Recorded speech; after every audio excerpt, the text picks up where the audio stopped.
You know, I have now Twitter, 7.5 million people, picking up hundreds of thousands of people in a short period of time.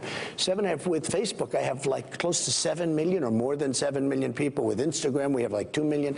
So I have like 16, 17 million people. That's like owning the New York Times without the losses. Why should I give it up? Well, why should he give it up? Donald Trump knows what people would like to see.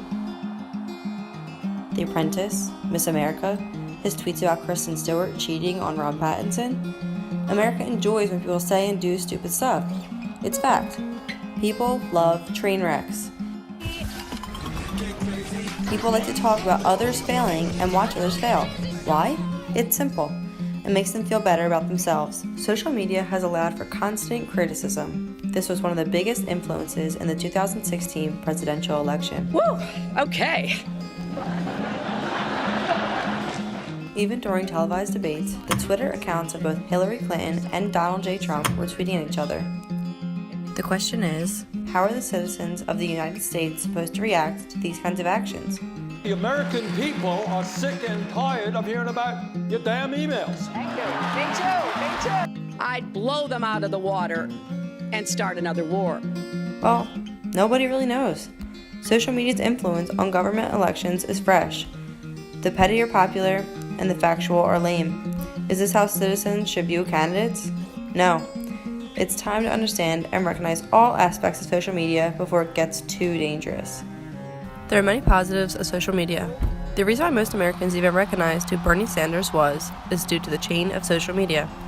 The chain connects ideas and opportunities. It connects people with similar aspirations and understandings. This can be good, but it can also be bad. The good helps unpopular candidates rise and conquer. But when a group of people with negative outlooks like racism and sexism come together, the same thing would happen. Platforms like social media need to be brought together for good and not bad. But how can we control people when we live in a free country? Writer and journalist Clay Shirky said, "When we change the way we communicate, we change society." This is exactly what social media has the opportunity to do. According to Clay, we need to find the negatives before they destroy us. We need to jump in front of the medium and control it before it controls us. But how do we do that? We learn from mistakes. We expel fake news. We don't continuously give attention to stupidity and racism. We explain, understand, and connect with the differences. Thousands of different channels, lots of different social media.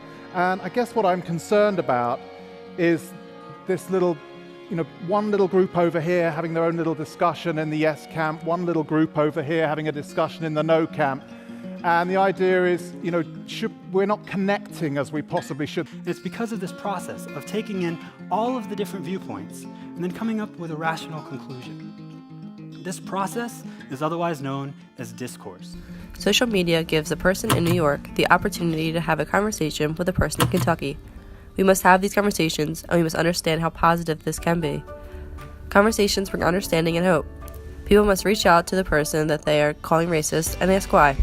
And Donald Trump trying to divide the country. He's not trying to divide us. Yes, he is. He's trying to unite us. Just because his policies are not like yours doesn't mean he's not trying to. What you mean?